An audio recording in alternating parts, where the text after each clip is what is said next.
جب مشہور برطانوی بحری جہاز ٹائٹینک حادثے کا شکار ہوا تو اس کے آس پاس 3 ایسے بحری جہاز موجود تھے جو ٹائٹینک کے مسافروں کو بچا سکتے تھے۔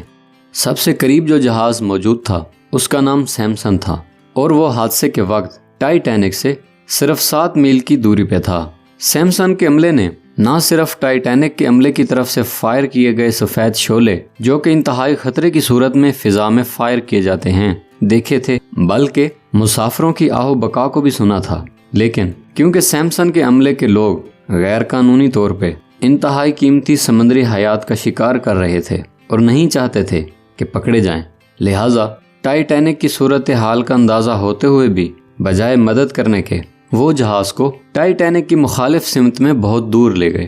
یہ جہاز ہم میں سے ان لوگوں کی نمائندگی کرتا ہے جو اپنی گناہوں بھری زندگی میں اتنے مگن ہو جاتے ہیں کہ ان کے اندر سے انسانیت کا احساس ختم ہو جاتا ہے اور پھر وہ ساری زندگی اپنے گناہوں کو چھپانے میں گزار دیتے ہیں۔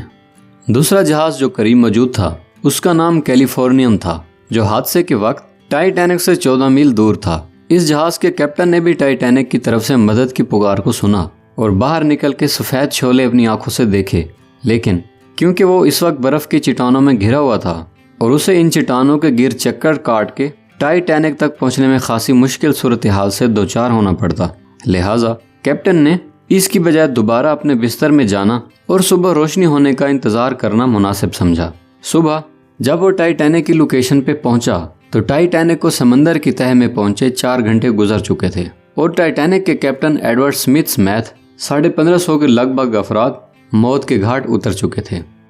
یہ جہاز ہم میں سے ان افراد کی نمائندگی کرتا ہے جو کسی کی مدد کرنے کو اپنی آسانی سے مشروط کرتے ہیں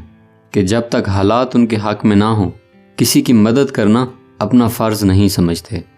تیسرا جہاز کارپیتھیا تھا جو ٹائٹینک سے 68 میل دور تھا۔ اس جہاز کے کیپٹن نے ریڈیو پہ ٹائٹینک کے مسافروں کی چیخ و پکار سنی۔ صورتحال کا اندازہ ہوتے ہی باوجود اس کے کہ یہ ٹائٹینک کی مخالف سمت میں جنوب کی طرف جا رہا تھا، اس نے فوراً اپنے جہاز کا رخ موڑا اور برف کی چٹانوں اور خطرناک موسم کی پرواہ کیے بغیر مدد کے لیے روانہ ہو گیا۔ اگرچہ یہ دور ہونے کے باعث ٹائٹینک کے ڈوبنے کے 2 گھنٹے بعد پہنچا، لیکن یہ وہی جہاز تھا جس نے لائف بوٹس پہ امداد کے منتظر ٹائٹینک کے باقی ماندہ 700 مسافروں کو زندہ بچایا تھا اور انہیں بحفاظت نیو یارک پہنچا دیا تھا۔ اس جہاز کے کیپٹن آرتھر کو برطانوی نیوی کی تاریخ کے چند بہادر ترین کیپٹنز میں شمار کیا جاتا ہے اور ان کے اس عمل پہ انہیں کئی سماجی اور حکومتی ایوارڈ سے بھی نوازا گیا تھا۔ یاد رکھیے، ہماری زندگی میں ہمیشہ مشکلات رہتی ہیں، چیلنجز رہتے ہیں، لیکن وہ جو ان مشکلات اور چیلنجز کا سامنا کرتے ہوئے بھی انسانیت کی بھلائی کے لیے کچھ کر جائیں، انہیں ہی انسان